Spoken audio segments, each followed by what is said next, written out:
e poder nessa manhã, em nome de Jesus. Graça e paz. Bom estar com vocês uma vez mais, essa manhã de domingo. Quando eu recebi convite para compartilhar com vocês a mensagem, eu comecei a orar ao Senhor, para que o Senhor me desse uma palavra. Afinal de contas, como é bom quando a gente vai na igreja e Deus fala com a gente. O pregador, ele tem dois desejos. Primeiro, louvar a Deus. Segundo, que a igreja receba a mensagem que Deus está falando. Eu quero compartilhar com vocês uma palavra que eu creio que Deus falou comigo para que eu fale com vocês. Então, quero convidar você para abrir a sua Bíblia em Mateus capítulo 6.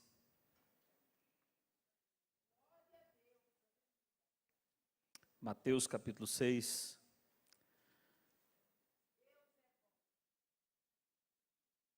A partir do versículo 9. Mateus capítulo 6. A partir do versículo 9. Vocês já observaram que, para nós, os batistas, nós não temos o hábito de terminar a oração com a oração do Pai Nosso? Geralmente, quando a gente vai orar, a gente tem as nossas orações, a gente tem hábitos nas nossas orações, mas vocês já observaram que alguns dos nossos irmãos de outras denominações, sempre quando vão orar, terminam a oração com a oração do Pai Nosso? Se você tiver em algumas culturas, entre os nossos irmãos, e se você fizer uma oração e não terminar a oração com a oração do Pai Nosso, parece que você não orou. Eu já participei de algumas reuniões que, quando eu terminava, o pessoal falava: pastor, ora por nós. E eu orava, e quando eu terminava de orar, as pessoas ficavam olhando assim, e eu não entendia. E depois que eles ficavam olhando e percebiam que eu não ia fazer a oração do Pai Nosso, então alguém entre eles puxavam a oração do Pai Nosso e eles terminavam a oração fazendo a oração do Pai Nosso. Isso principalmente na cultura do pessoal que é do Sul. Quem é do Sul aí vai saber do que eu estou falando. Eles gostam sempre de orar com a oração do Pai Nosso. Se você fizer a oração e não fizer a oração do Pai Nosso, você não orou. Pelo menos para eles lá, né? Então, eu tive pensando a respeito disso, e o Espírito Santo esteve ministrando ao meu coração a respeito da oração do Pai Nosso, que parece que é algo que todos nós sabemos. Quer ver? Eu vou começar e você termina. O Senhor Jesus disse: quando forem orar, vocês devem orar assim: Pai Nosso, santificado, venha a nós.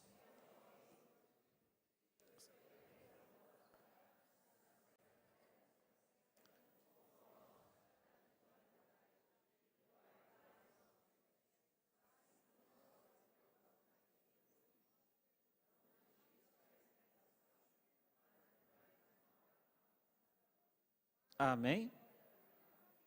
Em algumas versões acrescenta uma pequena frase, diz: porque teu é o reino, tu é a glória, para todo sempre. Amém?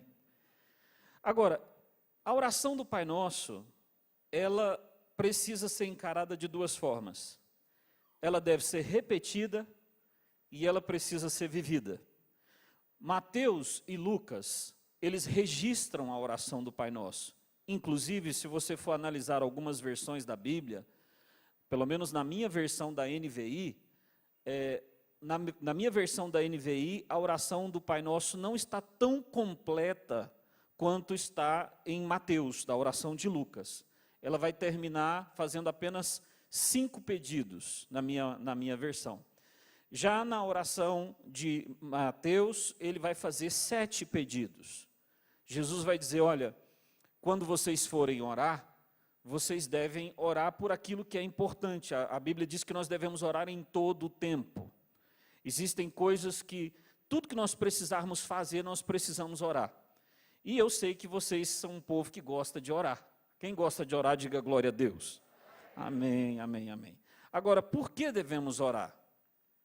Na versão de Lucas, Lucas vai dizer que os discípulos de Jesus chegaram em Jesus e disseram: Jesus, nos ensina a orar, exatamente como João ensinou aos seus discípulos. Essa oração que Jesus fez, ela se tornou um modelo para nós orarmos. Mas algumas pessoas transformam essa oração numa reza, sem parar para entender o que quer dizer a oração do Pai Nosso. O que nós dizemos a Deus quando nós oramos o Pai Nosso? Ela se tornou algo tão praticado e tão comum que basicamente a gente não para meditar no que nós estamos dizendo. O que você diz quando você pede para Deus santificar o nome dele? Jesus está dizendo, olha, tem 7 coisas aqui que vocês precisam pedir a Deus quando vocês forem orar. Então, nós devemos nos preocupar com isso. Se Jesus disse, eu costumo dizer o seguinte, tudo que Jesus disse é importante, mas o que ele disse, assim que ele começa e assim que ele termina, deve ser o mais considerado. O que ele disse na cruz? Ele tinha poucos minutos de vida, ele estava chegando ao fim do seu ministério terreno, ele iria parar com as pregações públicas, e ele tinha as últimas palavras para falar. Então, quando alguém está nos seus últimos momentos, ele diz, olha, eu já falei tudo, mas eu preciso que vocês memorizem, então eu vou passar uma última instrução, e depois disso acaba. Então, ele termina ali falando as palavras na cruz, e ele diz, está consumado. Para que ninguém diga, em outras religiões por aí, como alguns dizem, olha, Jesus não terminou a sua obra. Jesus ainda está no lugar santíssimo, né? Há uma religião por aí que diz isso, Jesus está no lugar santíssimo, escrevendo o nome daqueles que serão salvos, ele está memorizando o nome daqueles que serão salvos, e ele irá voltar um dia, e assim que ele descobrir o nome de todo mundo, ele volta, né? Então Jesus não terminou sua obra, dizem eles. Mas, na verdade, a última palavra, as últimas palavras de Jesus na cruz é, está consumado.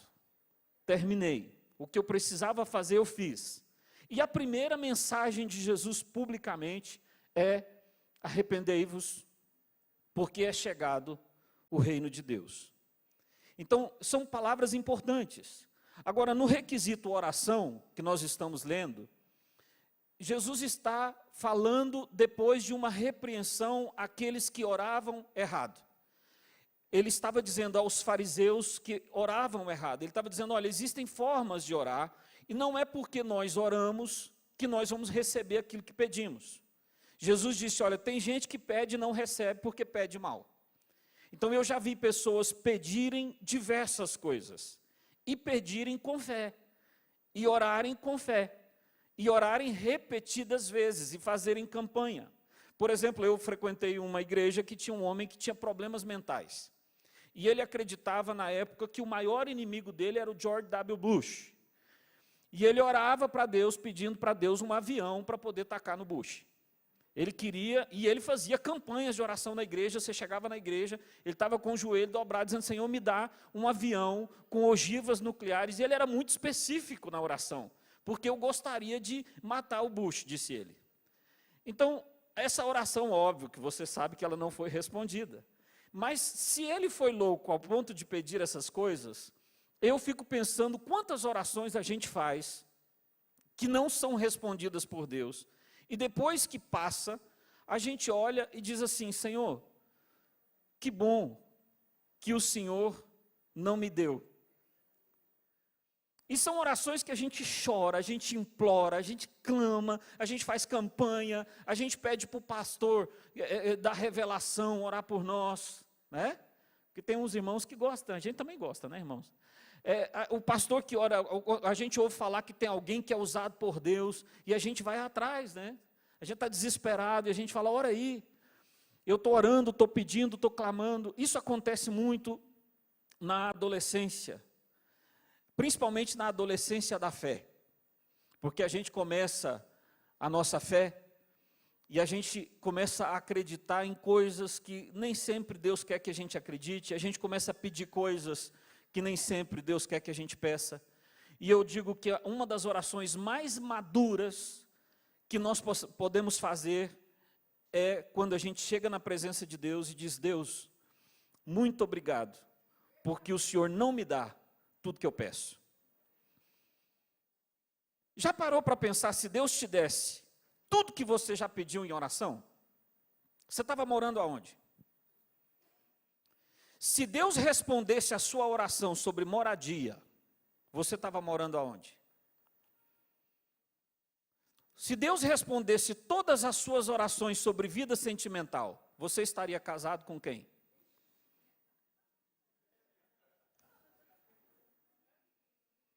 Se Deus te respondesse todas as suas orações sobre vida profissional, qual seria a sua profissão? Percebe? Tem coisas que Deus olha e fala assim, o que ele está pedindo? Ah, não, está pedindo para ir morar em Dubai. Né? Está pedindo para ir morar no Oriente Médio. Então tem orações que Deus não responde, tem orações que Deus, ou quando responde, diz não, e geralmente o não de Deus para nós é doloroso. A gente tem dificuldade em receber o não, mas Jó disse, eu aceitei o sim de Deus e o não eu também vou receber com alegria e com prazer. Jesus disse assim, quando vocês forem orar, a primeira coisa que vocês precisam fazer é dizer, Pai. Vocês precisam lembrar a diferença entre os outros que se oferecem como Deus, do que o Deus de vocês. Ele não é apenas um Senhor, como muitas religiões dizem, olha, você tem que tomar cuidado, porque esse Deus é um Deus tão santo, mas é tão santo, que ele não pode ter intimidade. Ele está no céu, você está na terra, e o fato dele estar no céu e você estar na terra, você não vai ter acesso a ele. Quando você for orar, você não pode orar de qualquer jeito. Você não pode orar, por exemplo, usando uma roupa um pouquinho mais curta, você não pode orar estando em pecado, porque Deus é santo e você vai ser fulminado a um momento em que você começar a sua oração, assim como acontecia com o sumo sacerdote na época da antiga aliança. Existem requisitos. E o que Jesus está nos ensinando? Olha, esse relacionamento que eu estou dando para vocês, esse nível de intimidade que eu estou dando para vocês, é o nível de intimidade de um pai para com o filho. Então, apesar de Deus ser extremamente santo, Deus ser extremamente justo, Deus ser perfeitamente todo-poderoso, Ele se relaciona com você como um pai. Para a gente entender isso na prática, é como se você fosse filho do general mais poderoso do mundo, e você precisasse falar com ele, e todo mundo precisa marcar uma reunião, marcar hora, e a maioria das pessoas que tentam não consegue, mas a secretária dele chega na sala dele e diz assim, olha, quem está lá fora querendo falar com você não é mais é um filho. Seu filho está lá fora. Então, Jesus está dizendo, quando vocês forem orar, lembre-se que Ele não é apenas mais uma divindade, que Ele não é apenas mais um general, que Ele não é apenas mais uma pessoa poderosa. Ele é tudo isso, mas Ele também é seu Pai. Você deve chegar diante dEle com intimidade, sabendo que o Pai, apesar de me conhecer, apesar de conhecer todas as minhas limitações, apesar de saber todas as minhas fraquezas, Ele me escolheu. E Ele me escolheu por quê? Porque é meu Pai. Eu nunca vou conseguir entender essa relação de um Deus que me escolheu antes de eu escolhê-lo, que me amou apesar de que eu seja quem eu sou. Não dá para entender. Então, nós precisamos saber disso. Jesus está dizendo, olha, quando você for se aproximar dele, se aproxime com confiança. Você não é menos filho de Deus hoje, porque você pecou. Você não é menos filho de Deus, você não saiu da condição de filho, se tornou a condição de servo ou escravo, porque você tomou decisões erradas. Você continua sendo filho, apesar de todas as coisas. E o Pai te ama, apesar de todas as coisas, e Ele continua te recebendo, apesar de todas as coisas. Não é necessário nós olharmos para nós e dizermos, olha, eu pequei, eu cedi à tentação, eu caí, eu fiz coisas erradas, eu escolhi coisas que não deveria escolher. E por causa disso, Deus vai ouvir mais o pastor Gessé do que o pastor Suelo. Sabe, a gente sempre tem aquela impressão de que quem ora mais, Deus ouve mais, responde mais. É verdade que a oração ela é muito importante. É verdade que nós devemos orar sempre, é sobre oração que nós estamos falando.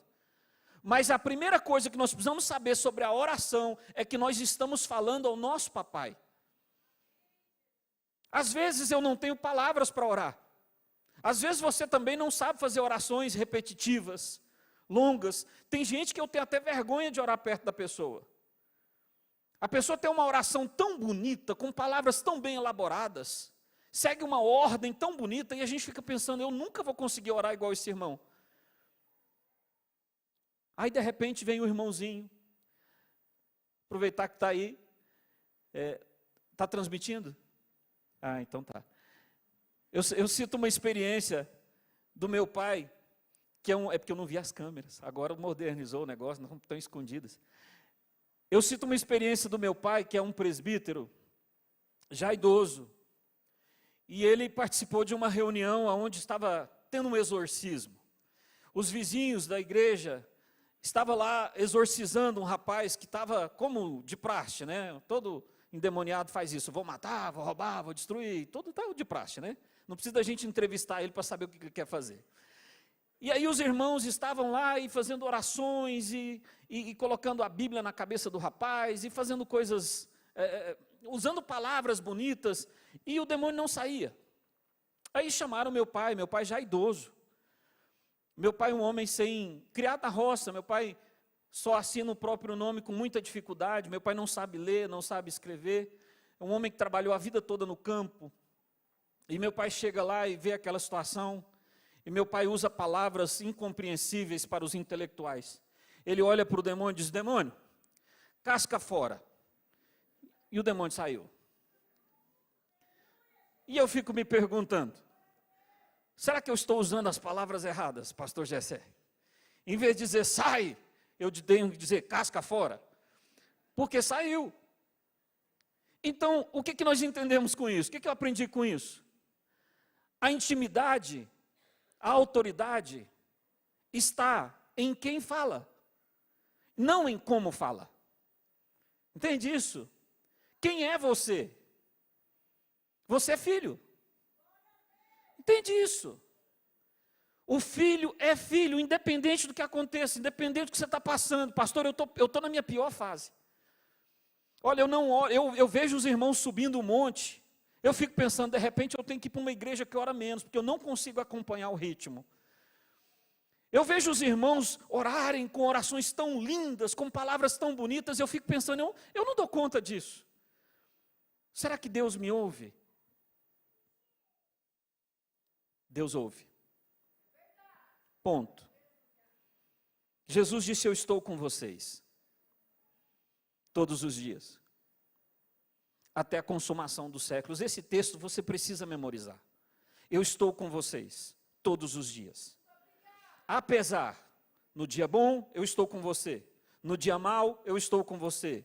No dia da sua santidade, eu estou com você. No culto fervoroso, eu estou com você. Mas no dia em que você precisar de um Deus Todo-Poderoso, eu estou com você. No dia que você precisar do Senhor dos Exércitos, eu estou com você. No dia que você precisar do Rei dos Reis, eu estou com você. No dia que você precisar daquele que cura, eu estou com você. Mas no dia que você precisar de um pai. Porque para nós é muito fácil aceitar Deus como Todo-Poderoso, mas é muito difícil entender a paternidade de Deus. Deus está conosco todos os dias como Pai. Amém. Muito bem. Segundo, venha o teu reino. Jesus diz, quando você for orar, peça o reino. Porque no reino de Deus, que é uma diferenciação entre o reino de Deus e o reino dos céus, para você entrar no reino dos céus, você precisa estar no reino de Deus. O primeiro passo para ir para o reino dos céus é entrar no reino de Deus. Qual é a diferença entre o reino de Deus e o reino dos céus? O reino dos céus é onde Deus coloca os teus anjos e é onde nós iremos morar na próxima vida. Mas o reino de Deus é este, aonde Deus governa o tempo todo. Aonde Ele diz sim e amém, aonde Ele é o começo e o fim. O reino de Deus na minha vida só é real quando eu pego o governo da minha vida e entrego na mão de Deus. Aonde quem diz vai é Deus, aonde quem diz fica é Deus, é Ele que escolhe, é Ele que decide. E Jesus está dizendo, a primeira coisa que se você quiser ser bem sucedido na tua vida cristã, aprenda a consultar a Deus, qual é a vontade dEle. Nós não podemos decidir antes e consagrar depois. Pastor, eu abri uma empresa, vim aqui consagrar a chave. Eu tomei uma decisão, eu vim aqui para o senhor orar, para Deus abençoar. Eu fiz uma escolha, agora eu estou aqui orando para Deus mudar a situação. Eu vi uma brincadeira, né? O cara colocou no carro lá, foi Deus que me deu. Aí depois colocou uma placa, vende-se. Aí alguém foi lá e colocou, eu nunca mais te dou nada, Deus. Venha o teu reino, e seja feita a tua vontade. A vontade de Deus precisa ser feita na nossa vida, independente daquilo que nós concordamos ou não. Tem coisas que a gente não entende na Bíblia, tem coisas que talvez até você não concorde. Quer ver um exemplo? Se você fosse o jardineiro de Deus, e Deus te mandasse plantar uma árvore, que o único homem que não pode comer dessa árvore, do fruto dessa árvore, fosse Adão, você ia plantar no jardim da casa dele? O fruto do Éden, você ia plantar no Éden? Eu não. Eu plantaria ou na África, ou na Ásia, ou em qualquer outro lugar. São coisas que a gente não entende. Agora, independente da gente entender ou concordar, tem algumas coisas que a gente não entende agora, mas a gente vai entender depois. A gente precisa pedir para Deus fazer a vontade dele. Jesus está dizendo assim, olha, você quer ser bem sucedido na vida cristã? Aprenda a pedir a Deus para fazer a sua vontade. Jesus disse lá na oração, antes de entrar na crucificação, ele disse, Pai, se for possível,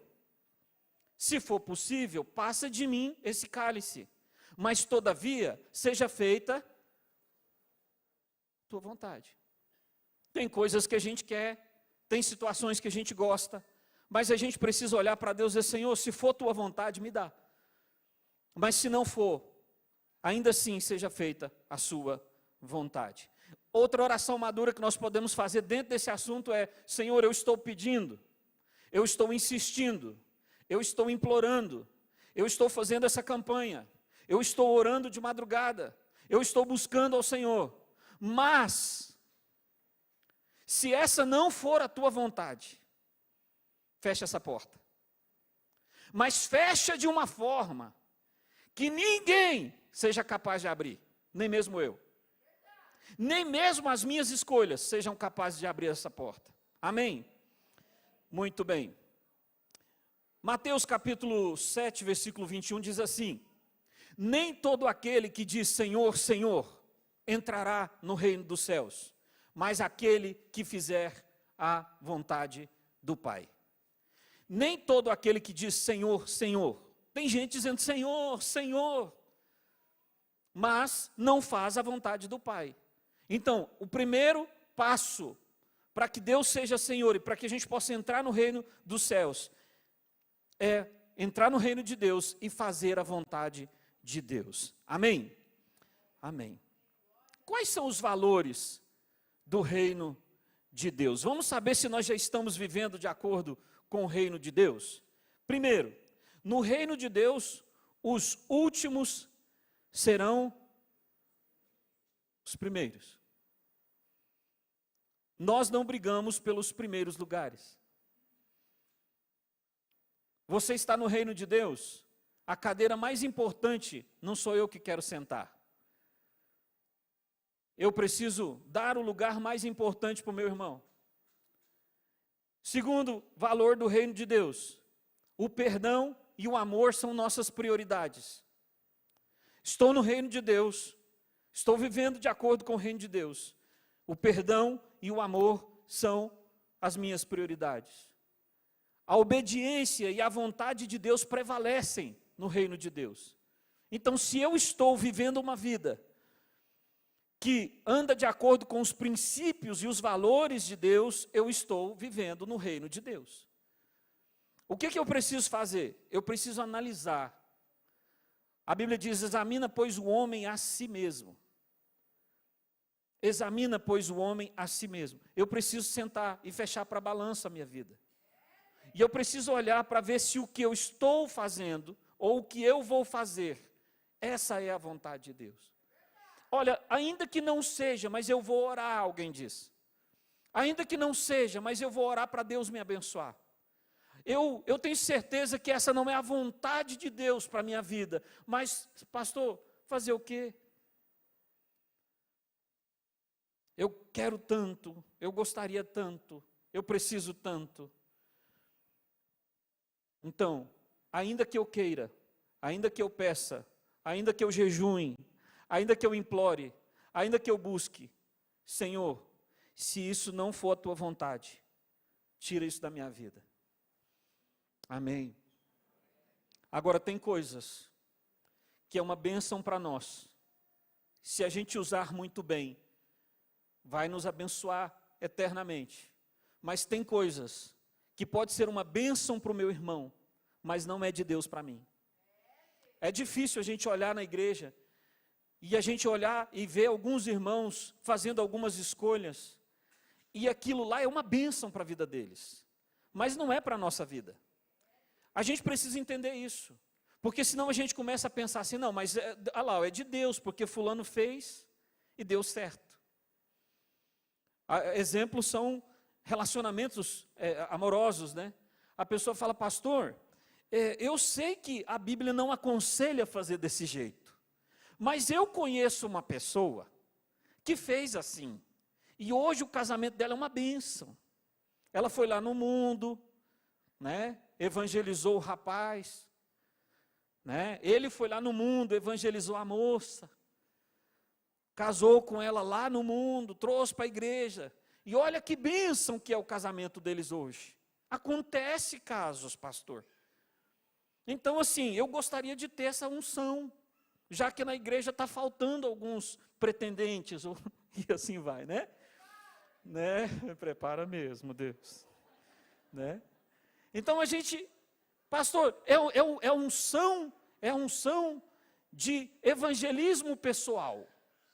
Vou ganhar para mim mesmo e depois ganhar para Deus, porque já vi falar de casos que funciona.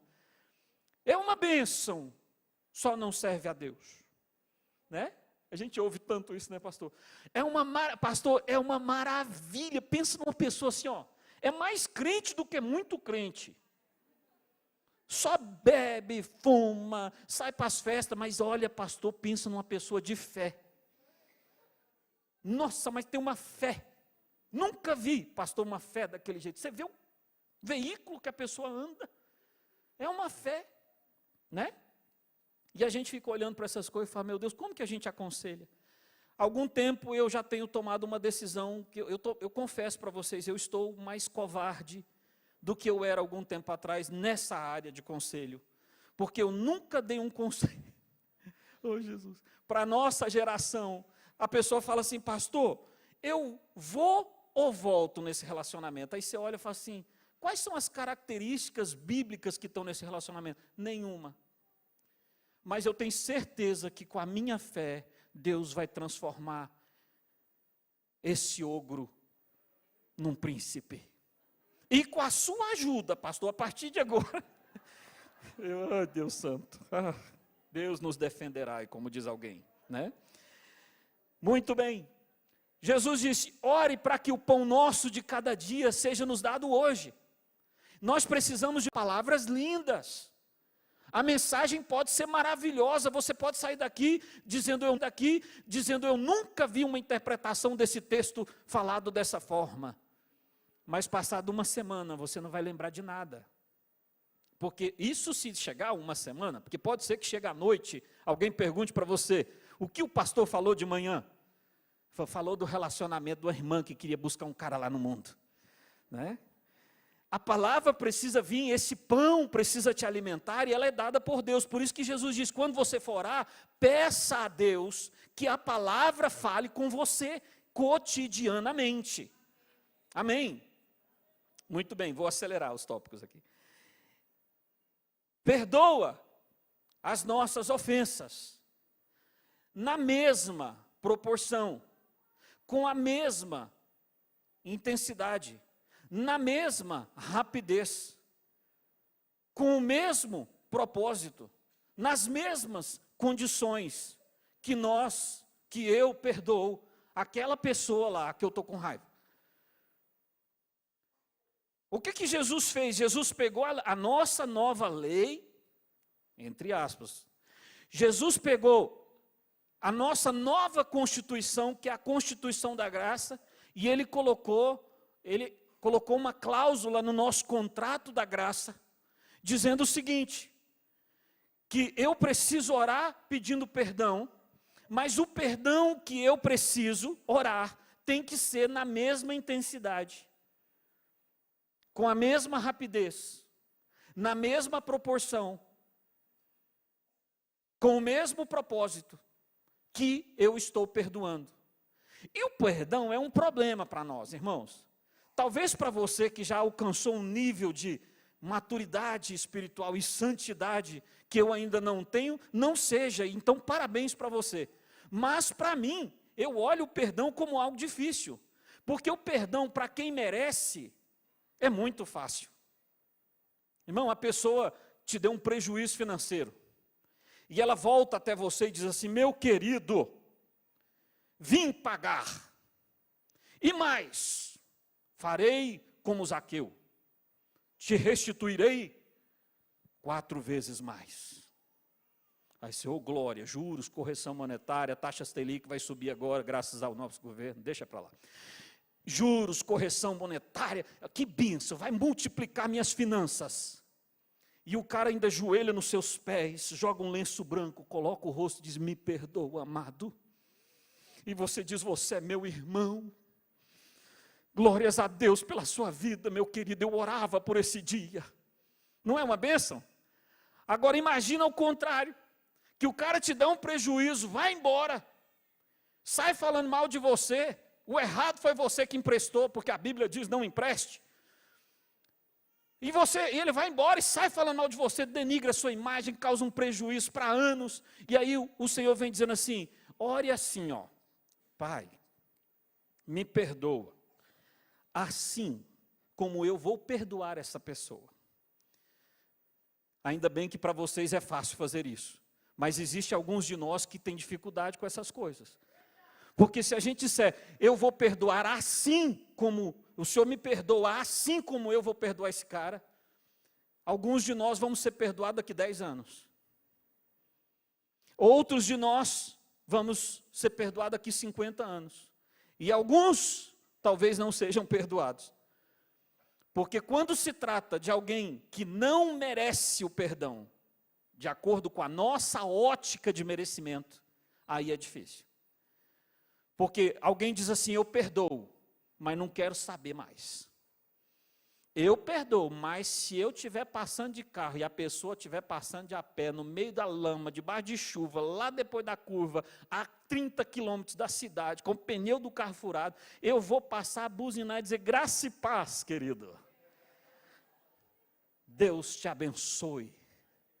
No meu carro você não entra. Que os anjos sirvam-te o alimento, amado. Então, o perdoar assim, quer dizer perdoar na mesma forma, com a mesma rapidez, na mesma intensidade, assim como eu estou disposto a perdoar. E perdoar quem não merece, na minha ótica de merecimento, perdão. É difícil. É difícil. Eu sou egoísta para dizer que para mim é difícil. Eu sou realista para dizer que eu tenho dificuldade de perdoar algumas coisas. E eu estou orando para que Deus me ajude a perdoar. E Jesus está dizendo que assim como para mim é difícil, talvez para você também seja. Você fala, pastor, eu não tenho problema com isso não. Ninguém não mexeu com seu filho. Talvez ninguém prejudicou você a esse nível. É muito fácil olhar para um irmão e dizer, aquele irmão é rancoroso.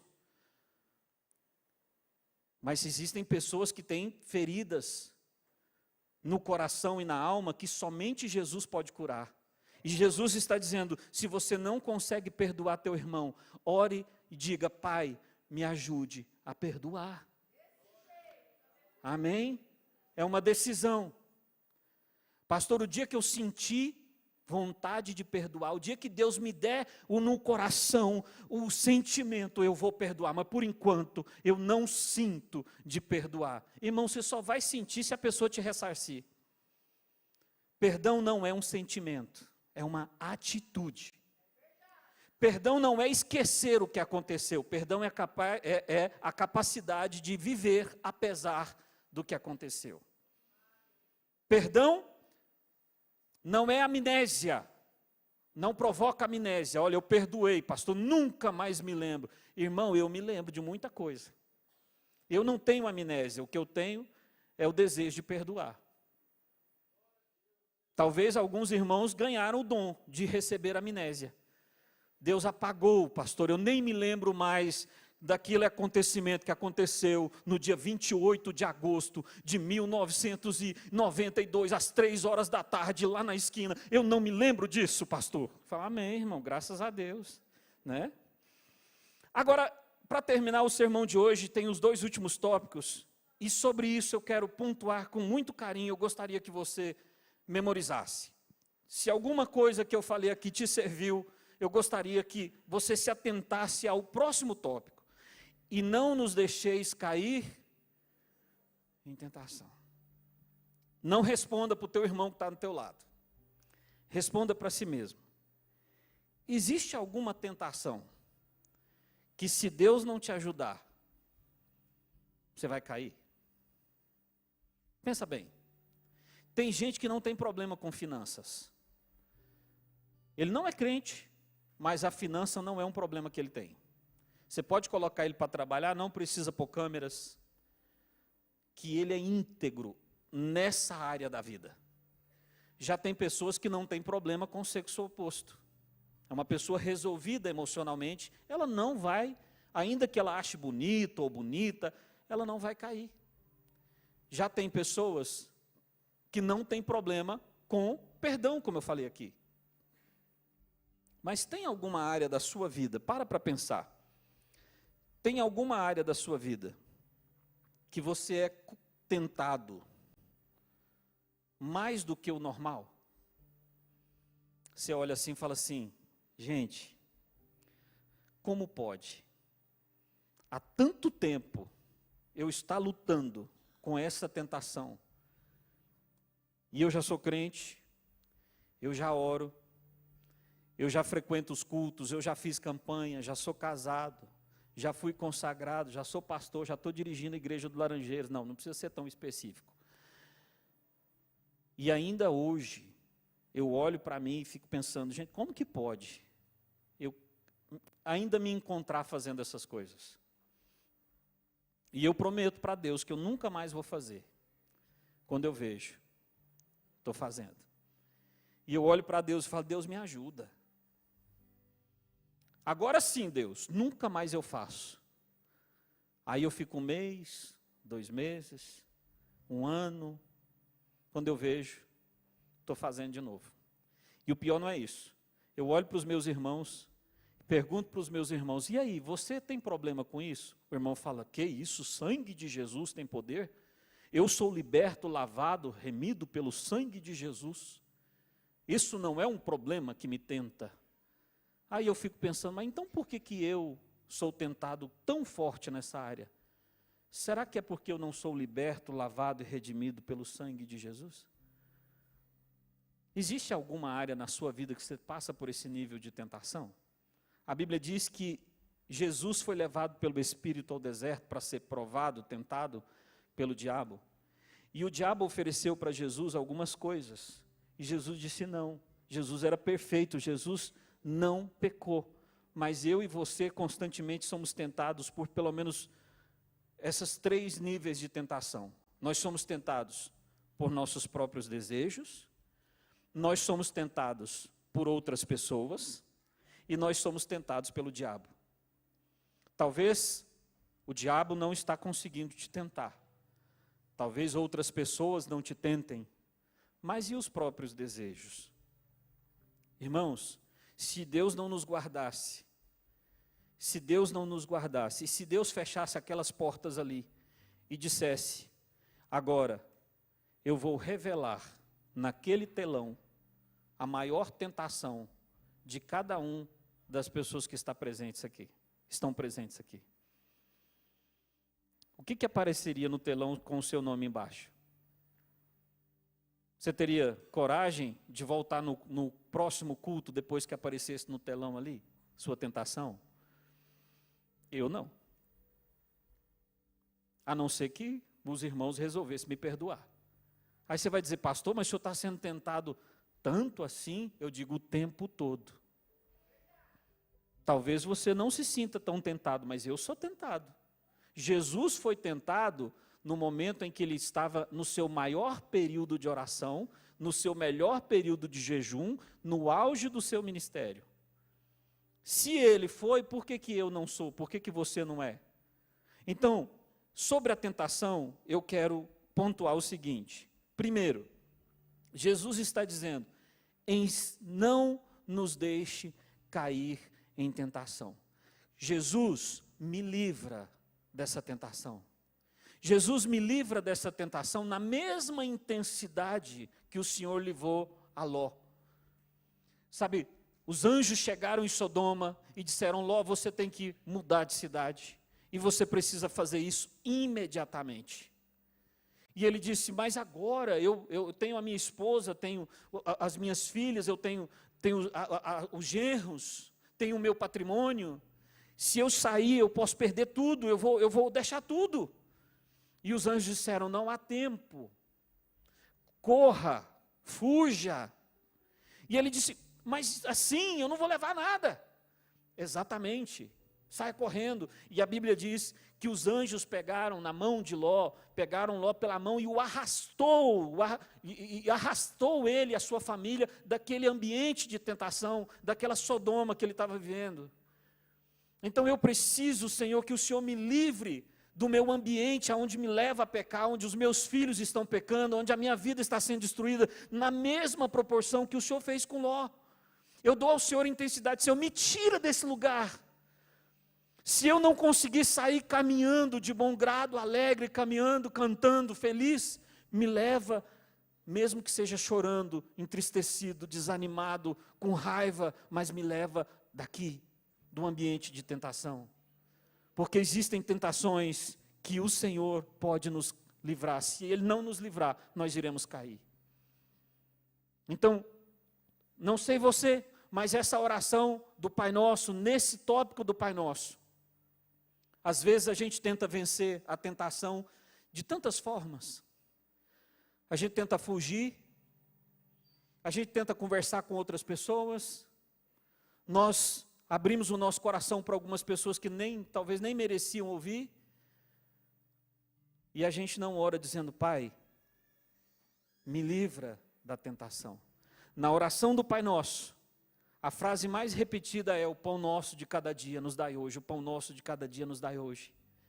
Às vezes a gente até ora, seja feita a sua vontade, seja feita a sua vontade, mas e nos livre da tentação? Sobre a tentação, a Bíblia diz que quando você for tentado, não diga, Deus está me tentando, porque Deus a ninguém tenta, não é Deus que está me tentando. Eu estou sendo tentado por uma dessas três coisas, ou pelos meus desejos, ou por outras pessoas, ou pelo diabo. Agora, olha que interessante, a Bíblia diz que quando nós formos tentados, se você puder colocar, 1 Coríntios capítulo 10, versículo 13, diz assim, 1 Coríntios, eu gostaria que vocês memorizassem esse texto, se for possível. Não veio sobre vós tentação senão humana, mas fiel é Deus, que não vos deixará tentar acima do que vocês são capazes.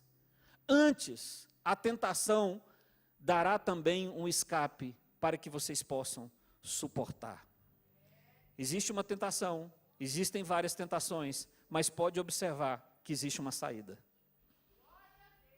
Pastor, se eu não fizer esse negócio por baixo do pano, legalmente não será possível fazer.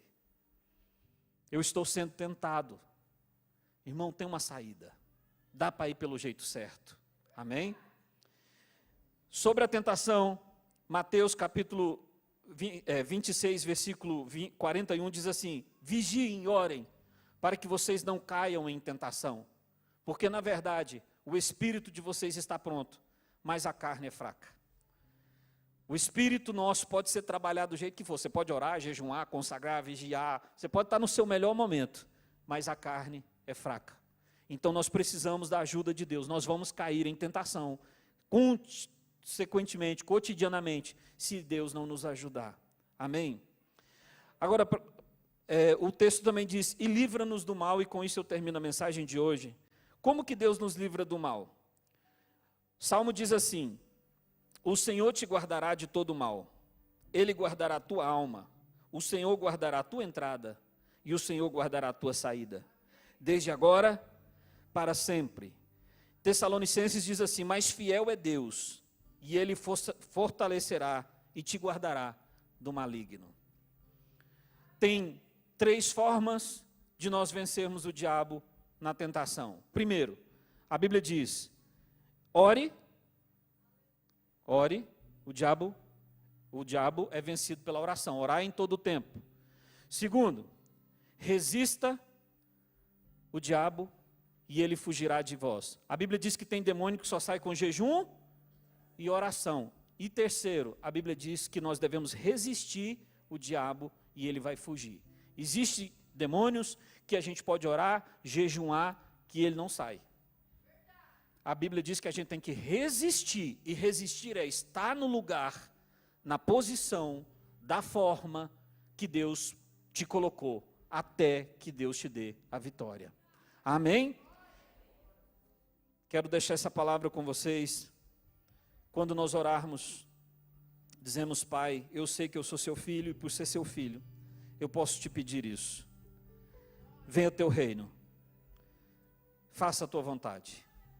Me dá o pão que eu preciso, tanto o pão físico quanto o pão espiritual. Perdoa as minhas ofensas. Perdoa. Eu te ofendi com as minhas ações, com as minhas escolhas. Eu ofendi o Senhor. Perdoa. Senhor, não me deixa cair em tentação. Me livra da tentação e me livra do mal. Não apenas a mim, mas também a tua igreja que está se reunida aqui hoje. Tua igreja precisa do Senhor, nós oramos ao Senhor, nos guarde, nos proteja, guarda o nosso coração e os nossos caminhos. Nós te pedimos isso, meu Deus, em nome de Jesus. Amém e amém. Você pode aplaudir o Senhor?